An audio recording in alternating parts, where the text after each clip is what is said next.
Bonjour et bienvenue dans votre revue de presse de ce mardi 3 décembre 2019.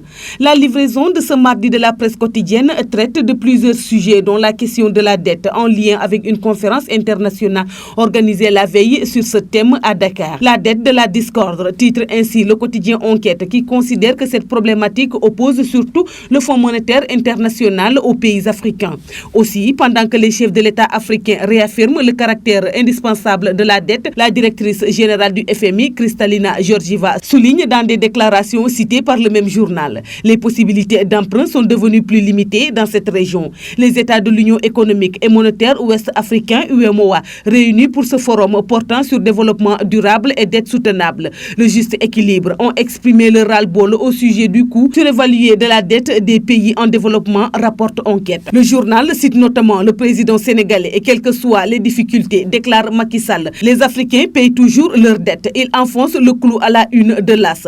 L'endettement n'a jamais été en soi un problème, assène-t-il. Macky et ses pairs veulent déconstruire les préjugés, note le journal Le Quotidien. Walf Quotidien, limite ironique, affiche Macky et Ouattara font la grosse dette, une manière comme une autre de dire que le président sénégalais et son homologue ivoirien défendent la soutenabilité de la dette. Que ceux qui crient sur tous les toits du monde que le niveau d'endettement des pays d'Afrique subsaharienne est alarmante, cela tienne pour dit. Il n'en est rien selon les présidents Macky Sall et Alassane Ouattara. Ces dernières assurent que la dette de leur pays est soutenable, écrit Walf Quotidien. Selon Le Soleil, à l'occasion de cette conférence internationale sur développement durable et endettement, plusieurs chefs d'État africains ont réclamé une révision des critères de convergence dans l'UEMOA, un corset qui limite les capacités de financement des pays africains confrontés à plusieurs défis. Les questions domestiques ne sont pas non plus en reste, avec notamment l'Observateur par exemple, qui revient sur la hausse du coût de l'électricité, évoquant des factures de la colère et des ménages qui ont vu leurs factures passer du simple au quadruple. Sakafouille au sommet de l'État au sujet du saccage du tribunal de Louga Nord,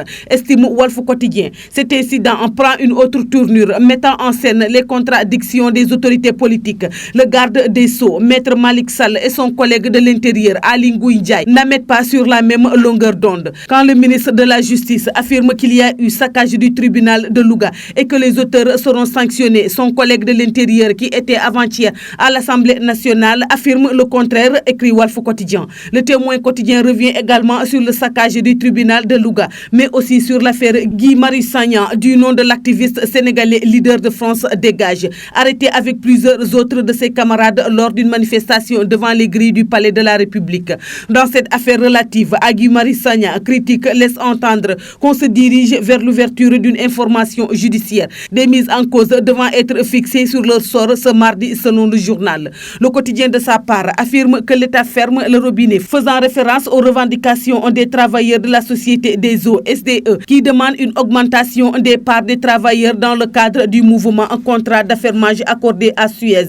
Le gouvernement ne peut pas dépasser 10%, précise Serigne Mbaye Thiam à la une du journal. Sud Quotidien présente la région de Tambacounda au cœur de la drogue dont le trafic se nourrit dans cette zone de la porosité des frontières, des pistes impraticables et du grand usage des mototaxis. Dans cette région frontalière avec le Mali à la Gambie, le trafic de drogue est devenu intense avec le phénomène des mototaxis Jakarta. Plusieurs trafiquants se servent de ces moyens de transport pour réussir à emprunter des pistes inaccessibles pour des véhicules, écrit Sud Quotidien. C'est tout pour la revue de presse parvenue à la rédaction du groupe Média du Sud. Merci et bonne lecture à tous.